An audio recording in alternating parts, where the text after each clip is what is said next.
Stories from Reddit can be both interesting and disturbing. Today, we are looking at the dark side of Reddit and we'll be sharing 3 disturbing stories from Reddit. So grab a blanket and hide under your bed because you'll want to after hearing these stories. Let's get into it. Number 3. I made my wife move into the guest room. This is the most hated decision I have ever made in my life. My wife had an eating disorder and was severely underweight for years. She had previously been hospitalized with it. We tried everything to help her, and she finally started therapy, which seemed to be going well. Her therapist told us that she would be discharged soon if she kept up the good work, and we were so happy for her and hopeful that she would make a full recovery. Her eating disorder manifested itself not just in her desire to lose weight, but also in her body-checking behaviors. She would check herself constantly, in mirrors, and even full-length ones.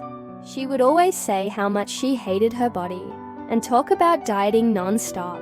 I did everything I could to convince her that she was beautiful, but it never really helped. Then the day came when she was discharged from her therapy. We were so proud of her and so happy that she had beaten her illness. But this is where things took a dark turn. Her therapist told us that she was making good progress, but she still had some issues, and that she should continue to see a nutritionist and a personal trainer to keep moving in the right direction. The problem was, she wasn't listening to her therapist. She completely stopped eating healthy foods and only ate fast food. She hardly exercised and spent most of her time at home watching TV. It was like she was deliberately trying to destroy everything she had accomplished in therapy. At first, I thought this was just a setback, and that she would eventually pull herself together. But as weeks turned into months, it became clear that she wasn't getting any better. She would spend hours crying and telling me how fat she was, and how much she needed to lose weight. I tried to be supportive and understanding, but it got to the point where I couldn't take it anymore. Then one day, she came home from the grocery store with all kinds of junk food. I asked her what she was doing, and she said she was just buying stuff she liked. I told her that if she wanted my support, she couldn't do this. And she replied by saying she didn't care about my support anymore. That's when I lost it. I told her she was disgusting and that she deserved all the weight she had gained. She started crying and went to the guest room. That's when I decided that she couldn't live in the same house as me anymore. I didn't want to see her or hear about her eating disorders. I told her to pack her things and leave. She left, and I haven't seen her since. It's been over a year now, and I still think about what I did every day. I know that what she was going through was no joke, and that she needed my love and support more than ever, but I couldn't take it anymore, and I pushed her away.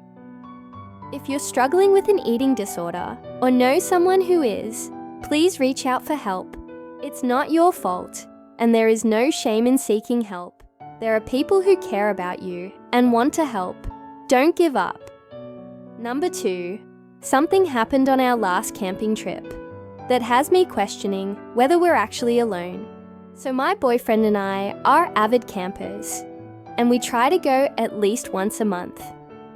We tend to go to the same places over and over again because we have our favorite spots. This one is a secluded lake in the middle of the forest. It's amazing. You can only get there by hiking down a mountain and crossing a small river. Once you get there though, it's like paradise. There's a small sandy beach and crystal clear water. The stars at night are amazing because there's no light pollution, and the sounds of the forest at night are just incredible. We try to go there at least once a month, sometimes twice. We've been going there for years and have never had any problems. However, this last time was very strange. It was the first time we went where it was actually cloudy. I was disappointed because the clouds meant no stars, but it ended up working out for us anyway. It was late in the evening and the rain had let up, but the clouds were still rolling in.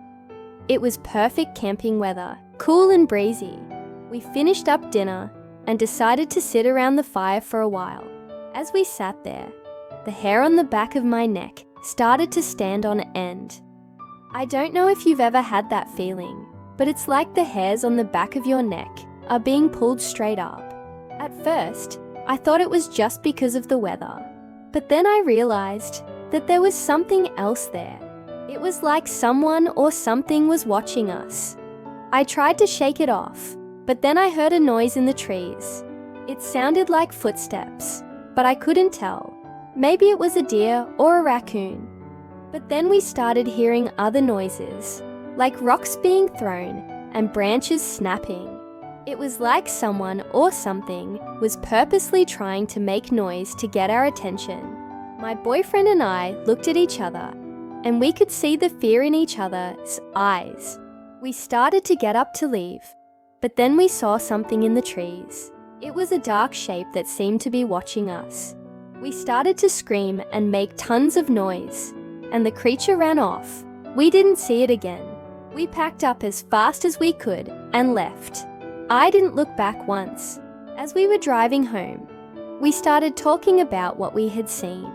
We both agreed that it was weird and scary, but we couldn't agree on what it was. I think it was a bear, but my boyfriend thinks it was something else. Whatever it was, I don't want to go back to that lake ever again. Number 1. My brother and I found a creepy doll in the attic of our new house. My brother and I were exploring the attic of our new house when we found a creepy doll. The doll was dressed in a Victorian nightgown and had a blank stare. We were both creeped out by the doll and quickly moved on from the attic.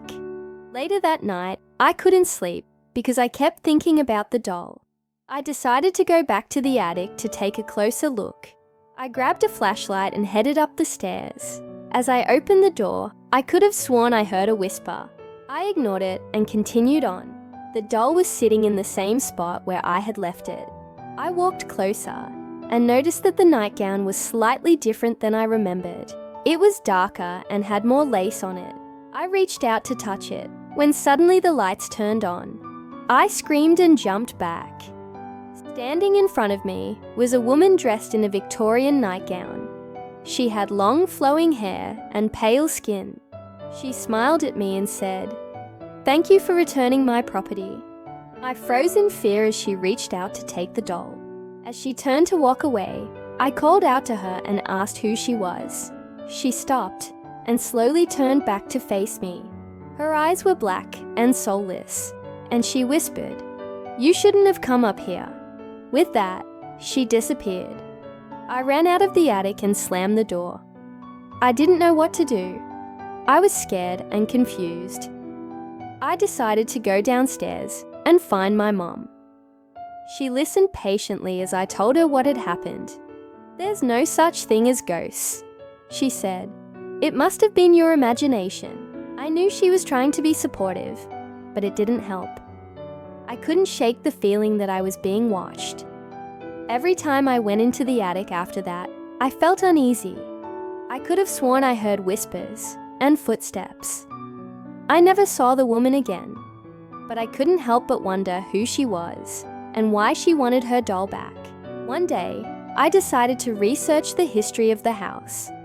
I found out that the house had been built in the early 1900s, and it only had 2 owners. The second owner had died in the house in 1945. I couldn't help but wonder if the ghost was the second owner. I've never been able to get rid of the doll. It's sitting in my closet right now, and every time I open the door, I feel a cold breeze and hear a whisper. Maybe I'm crazy, but I'll never get rid of that doll. Alright guys, that's all for today. Thank you so much for watching. If you enjoyed the video, please hit that like button and subscribe for more content. Until next time, take care and stay safe.